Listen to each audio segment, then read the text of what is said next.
Welcome to the world of public relations, where strategy meets communication to build lasting connections. Halo teman-teman semua, selamat pagi. Perkenalkan, nama saya Bunga Disa Lestari. Di sini saya bersama rekan-rekan saya, Akasha dan Gina.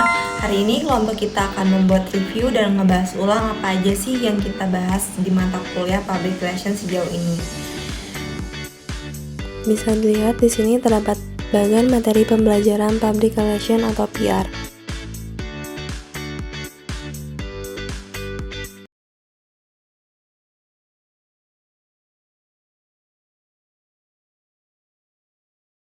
Untuk bagian pertama bakal langsung dijelaskan oleh saya sendiri.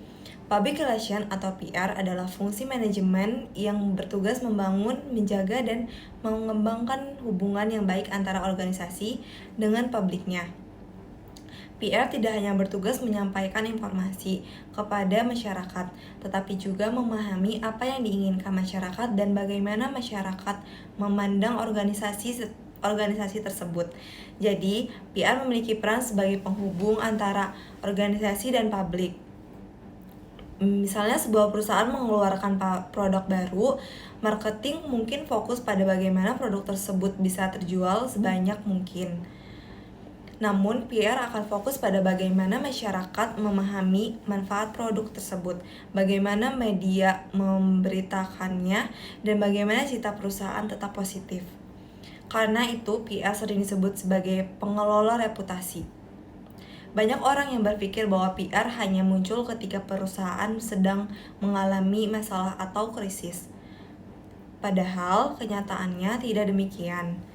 PR bekerja setiap hari untuk membangun hubungan baik dengan publik sehingga ketika suatu saat terjadi masalah, perusahaan sudah memiliki tingkat kepercayaan yang tinggi dari masyarakat. Contohnya, ketika sebuah perusahaan melakukan kegiatan sosial seperti donor darah, penghijauan, atau bantuan pendidikan. Kegiatan tersebut bukan hanya bertujuan membantu masyarakat, tetapi juga menunjukkan kepedulian perusahaan terhadap lingkungan sekitarnya. Dari situ, masyarakat akan membentuk persepsi positif terhadap perusahaan. Ini salah satu tugas PR dalam membangun reputasi secara berkelanjutan. Jadi dapat disimpulkan bahwa PR bukan hanya memadam kebakaran saat krisis, melainkan arsitek yang membangun reputasi organisasi dalam jangka panjang. Pilar pertama, kepercayaan. Pilar pertama dalam public relation adalah kepercayaan atau trust. Kepercayaan merupakan fondasi dari semua hubungan. Tanpa adanya kepercayaan, komunikasi yang dilakukan organisasi tidak akan diterima dengan baik oleh publik. Misalnya, ada perusahaan yang pernah terbukti memberikan informasi palsu kepada masyarakat. Ketika perusahaan tersebut mengeluarkan pernyataan baru, masyarakat akan cenderung meragukan informasi tersebut. Sebaliknya, jika perusahaan selalu terbuka dan jujur, masyarakat akan lebih mudah percaya. Kepercayaan dibangun melalui kejujuran, transparansi, konsistensi, tanggung jawab. Contohnya, ketika terjadi kesalahan produksi, perusahaan akan tidak akan menutupi kesalahan tersebut. Mereka akan mengakui kesalahannya, meminta maaf, dan memberikan solusi. Sikap seperti inilah yang justru dapat meningkatkan kepercayaan publik.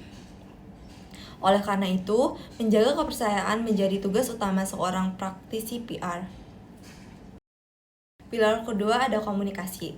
Pilar kedua adalah komunikasi. Komunikasi merupakan alat utama yang digunakan oleh public relation. Namun, komunikasi dalam PR berbeda dengan komunikasi biasanya. PR tidak hanya berbicara kepada publik, tetapi juga mendengarkan publik. Karena itu, komunikasi PR bersifat dua arah. Misalnya, perusahaan menerima kritik dari pelanggan melalui media sosial. Tugas PR bukan hanya memberikan jawaban, tetapi juga memahami masalah yang disampaikan pelanggan dan menyampaikan masukan kepada perusahaan. Dengan adanya komunikasi dua arah, hubungan antara organisasi dan publik menjadi lebih kuat. Komunikasi yang lebih baik membantu perusahaan memahami kebutuhan masyarakat sehingga keputusan yang diambil lebih tepat. Di era digital saat ini, komunikasi menjadi semakin penting karena informasi tersebut dapat menyebar sangat cepat. Salah satu, komunikasi dapat mempengaruhi reputasi perusahaan dalam waktu singkat. Karena itu, seorang PR harus memiliki kemampuan komunikasi yang sangat baik secara lisan maupun tulisan. Pilar ketiga ada reputasi. Pilar ketiga adalah reputasi. Reputasi merupakan hasil dari seluruh tindakan dan komunikasi yang dilakukan organisasi. Reputasi tidak dapat dibangun dalam satu hari. Dibutuhkan waktu yang lama dan usaha yang konsisten. Perusahaan yang memiliki reputasi baik biasanya lebih mudah mendapatkan pelanggan, investor, dan dukungan dari masyarakat. Sebaliknya, reputasi yang buruk dapat membuat masyarakat kehilangan kepercayaan. Contohnya ada 2 perusahaan yang menjual produk yang hampir sama. Sebagian besar konsumen akan memilih perusahaan yang memiliki reputasi lebih baik karena dianggap lebih dapat dipercaya. Oleh karena itu, reputasi sering disebut sebagai aset tidak berwujud yang sangat berharga bagi organisasi. Perbedaan public relation dan marketing. Selanjutnya kita akan membahas perbedaan antara PR dan marketing. Banyak orang menganggap kedua bidang ini sama karena sama-sama berhubungan dengan publik. Padahal sebenarnya memiliki fungsi yang berbeda. Fokus utama PR fokus pada membangun dan menjaga reputasi serta hubungan. Marketing fokus pada memenuhi kebutuhan konsumen dan meningkatkan penjualan. Jika disederhanakan, PR membangun kepercayaan, marketing menjual produk. Target audiensnya itu PR memiliki target audiens yang lebih luas. Contohnya itu ada media, pemerintah, investor, komunitas, karyawan, masyarakat, dan umum. Sedangkan marketing lebih fokus kepada konsumen atau calon pembeli. Karena itu, ruang lingkup kerja PR biasanya lebih luas dibanding marketing. Tujuan utama PR adalah menciptakan citra positif, dukungan publik, dan hubungan yang baik. Sedangkan tujuan utama marketing adalah meningkatkan penjualan dan keuntungan perusahaan. Misalnya ketika sebuah perusahaan mendapat penghargaan sebagai perusahaan ramah lingkungan, keberhasilan tersebut merupakan keberhasilan PR karena meningkatkan citra perusahaan. Namun ketika penjualan produk meningkatkan setelah promosi, itu merupakan keberhasilan marketing. Alat atau instrumen PR biasanya menggunakan earned media. Contohnya itu kayak press release, konferensi pers, liputan media, publisitas berita. Sedangkan marketing menggunakan paid media. Contohnya itu kayak iklan TV, iklan Instagram, sponsor acara, promosi, dan berbayar. Perbedaan utamanya adalah earned media diperoleh melalui perhatian publik, sedangkan paid media diperoleh dengan membayar ruang promosi. Waktu dampak PR memberikan dampak jangka panjang. Membangun reputasi memerlukan waktu dan konsistensi. Sementara marketing biasanya memberikan dampak lebih cepat terhadap penjualan. Namun, dampak marketing seringkali tidak bertahan lama jika tidak didukung reputasi yang baik. Karena itu, PR dan marketing harus saling melengkapi. Marketing membantu perusahaan mendapatkan pelanggan, sedangkan PR membantu mempertahankan kepercayaan pelanggan.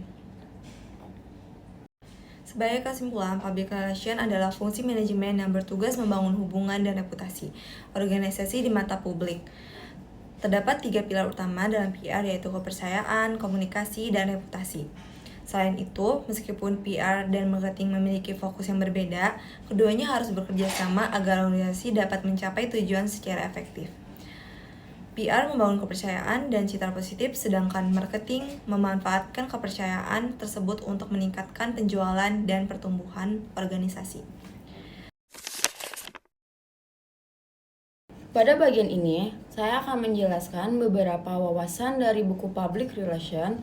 Buku ini membahas bagaimana seorang praktisi PR menghadapi berbagai tantangan, cara menjadi PR yang baik, serta pentingnya kerjasama antara PR dan marketing. Yang pertama itu adalah masalah utama PR. Salah satu masalah terbesar yang sering dihadapi oleh praktisi PR adalah sulitnya mengukur keberhasilan pekerjaan serta secara langsung.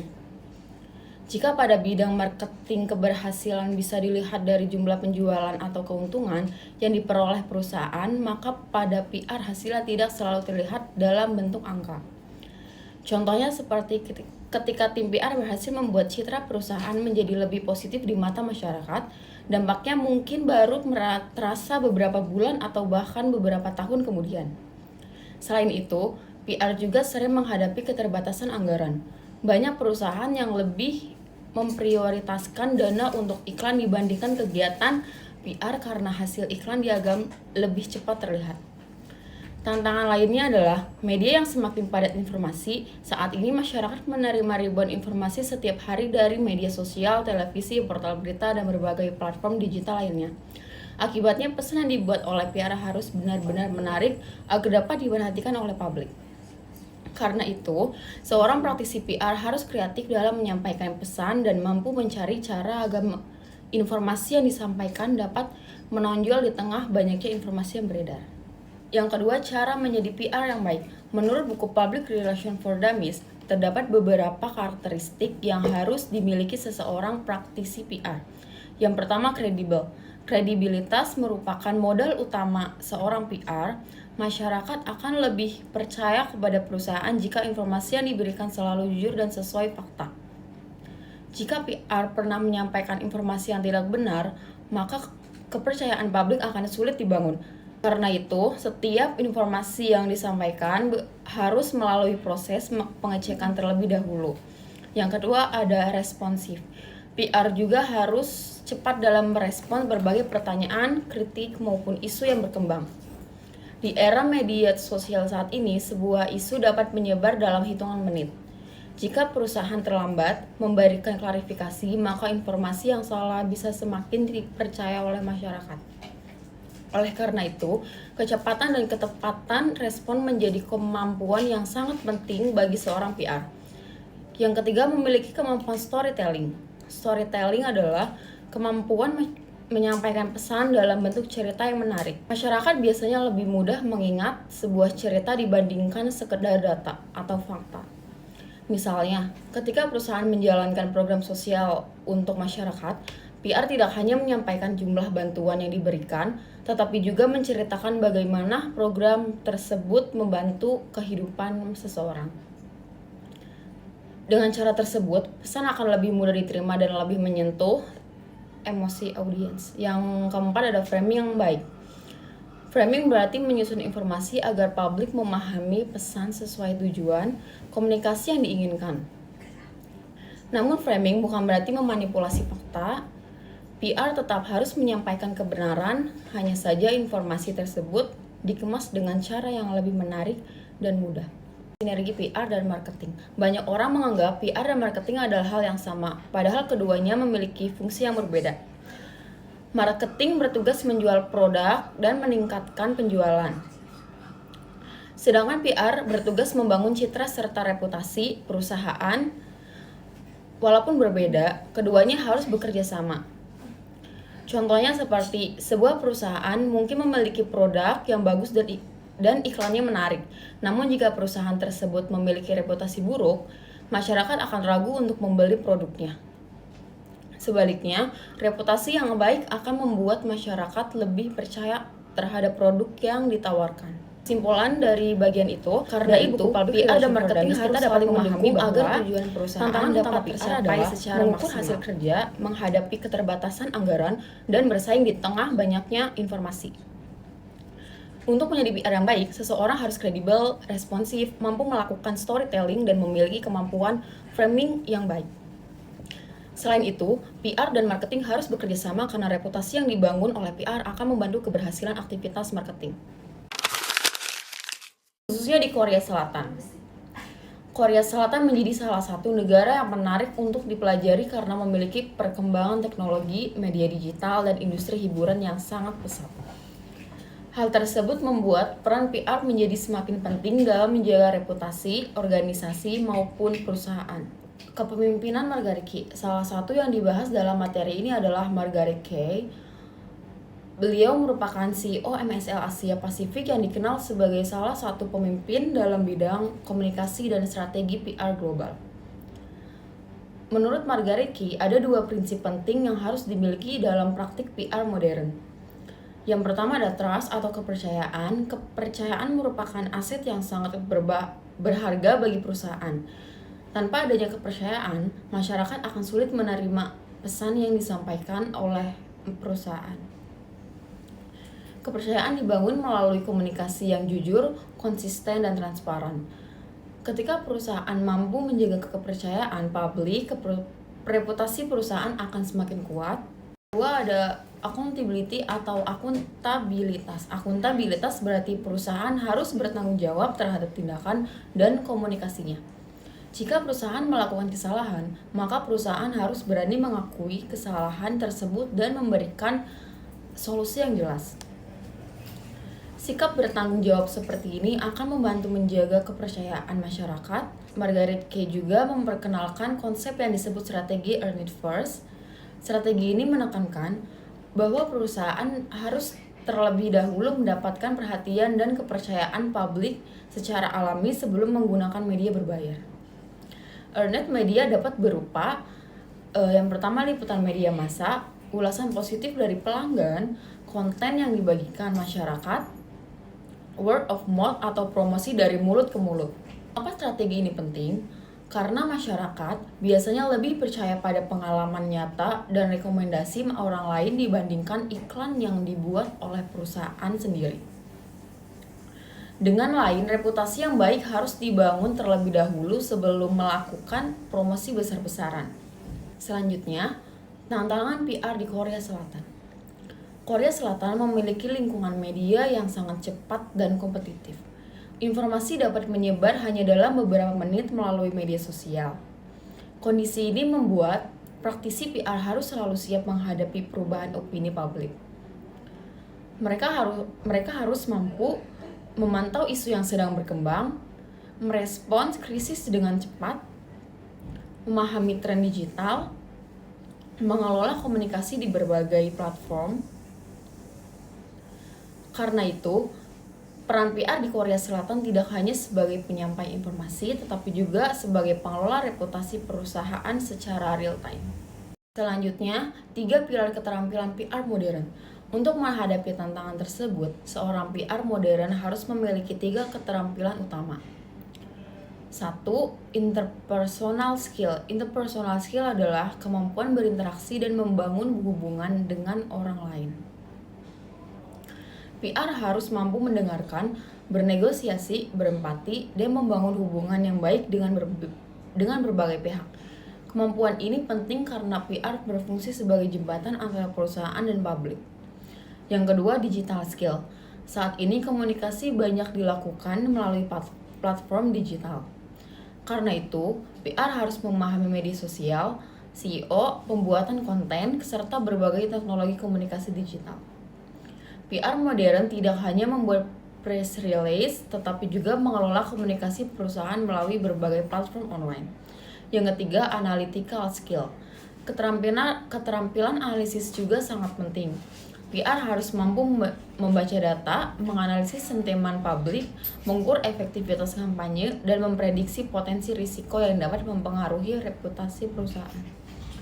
Keputusan yang diambil harus berdasarkan data, bukan hanya berdasarkan asumsi.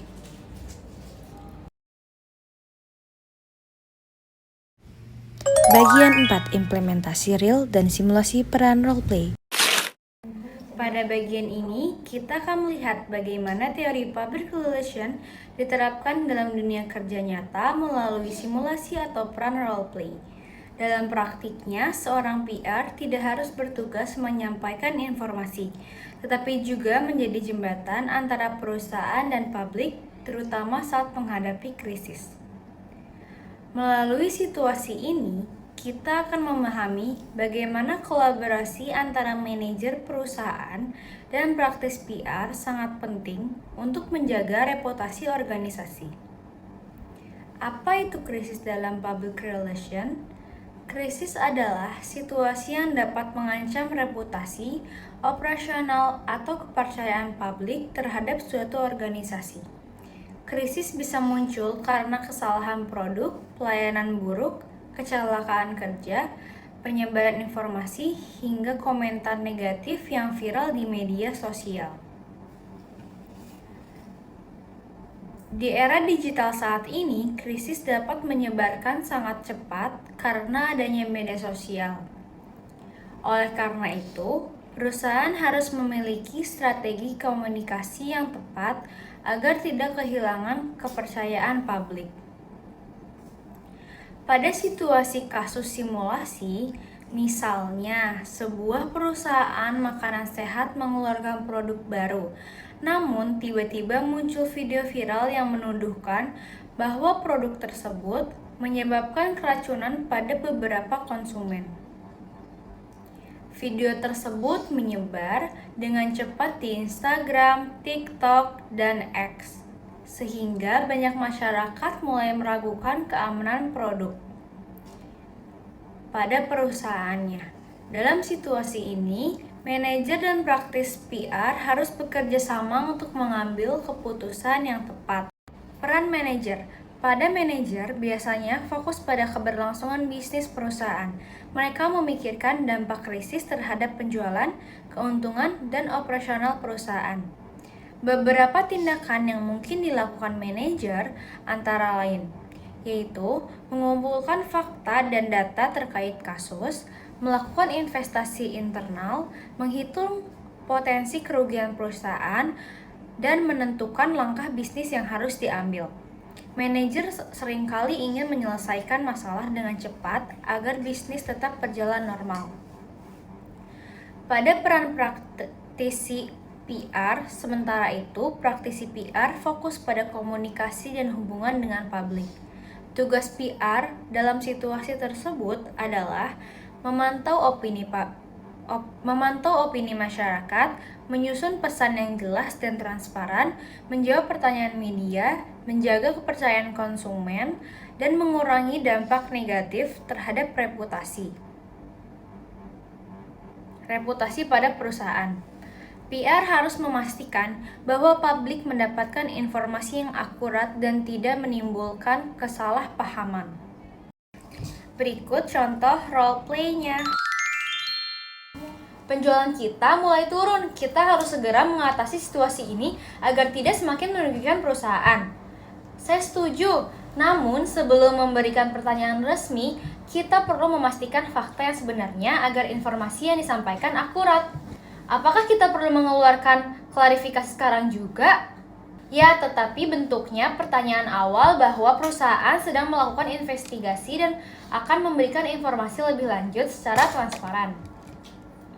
Bagaimana dengan media sosial yang terus ramai? Kita perlu memantau percakapan publik dan memberikan respon yang profesional agar tidak muncul spekulasi yang semakin luas. Tren media dan Instagram PR di Korea. Selanjutnya, kita akan membahas perkembangan public relation di Korea Selatan, yang saat ini menjadi salah satu negara dengan perkembangan teknologi komunikasi paling maju. Praktik PR di Korea banyak menjadi contoh karena mampu mengembangkan teknologi, media sosial, dan komunikasi yang berorientasi pada nilai. Majalah DPR Korea. Menurut berbagai pembahasan dalam majalah DPR Korea, tren komunikasi saat ini mulai bergeser dari sekedar promosi menjadi komunikasi yang berbasis nilai atau purpose-driven communication. Artinya, perusahaan tidak hanya menjual produk, tetapi juga menunjukkan nilai, visi, dan kontribusi mereka kepada masyarakat. Pada saat ini, publik lebih tertarik pada perusahaan yang memiliki tujuan sosial yang jelas dan memberikan dampak positif. Instagram PR Thread. Instagram menjadikan salah satu platform yang paling penting dalam aktivitas public relation di Korea. Dulu, press release biasanya berbentuk dokumen panjang yang dikirim kepada media. Sekarang, informasi tersebut diubah menjadi konten visual yang lebih menarik seperti infografis, reels, scrolls Instagram, video pendek, story interaktif, yang tujuannya agar pesan lebih mudah dipahami dan lebih cepat menjangkau masyarakat. Visual storytelling. Salah satu tren utama adalah visual storytelling.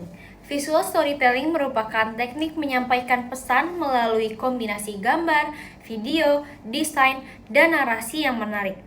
Metode ini lebih efektif karena masyarakat cenderung lebih memahami informasi visual dibandingkan teks yang panjang. Otomasi dan artificial intelligence. Korea Selatan juga mulai banyak menggunakan teknologi artificial intelligence atau AI dalam aktivitas PR. AI digunakan untuk analisis statement publik, memantau percakapan media sosial, mengidentifikasi potensi krisis lebih awal, membantu pembuatan konten, dan personalisasi komunikasi kepada audiens. Dengan bantuan AI, perusahaan dapat mengambil keputusan komunikasi dengan lebih cepat dan berdasarkan data. Manfaat AI dalam PR. Beberapa manfaat penggunaan AI dalam public relation adalah menghemat waktu, memproses data dalam jumlah besar, mengetahui opini publik secara real time, membantu perencanaan strategi komunikasi. Namun juga AI tetap tidak bisa menggantikan kemampuan manusia dalam membangun hubungan, empati, dan kreativitas. Role play overview. Simulasi manajer dan PR. Pada akhirnya, hubungan antara manajer dan praktisi PR harus saling mendukung. Manajer berfokus pada profit atau keuntungan perusahaan, sedangkan PR berfokus pada trust atau kepercayaan publik. Keduanya harus berjalan seimbang karena perusahaan yang hanya mengejar keuntungan tanpa kepercayaan publik akan sulit bertahan dalam jangka panjang. Kesimpulan akhir pada video ini, dari seluruh materi yang telah dipelajari, kita dapat memahami bahwa public relation bukan hanya tentang menciptakan citra positif, tapi juga membangun hubungan baik dengan berbagai pihak. Seorang praktisi PR harus memiliki kemampuan komunikasi, interpersonal skill, kemampuan berpikir strategis, serta mampu beradaptasi dengan perkembangan teknologi. Di era digital ini dan globalisasi saat ini, PR menjadi salah satu fungsi penting dalam menjaga reputasi organisasi. Demikian pemaparan mengenai implementasi real dan simulasi peran dalam public relation, tren PR di Korea, serta ringkasan pembelajaran yang telah kita bahas. Terima kasih. Sekian dari kelompok kita, kurang lebihnya mohon maaf. Sampai jumpa lagi.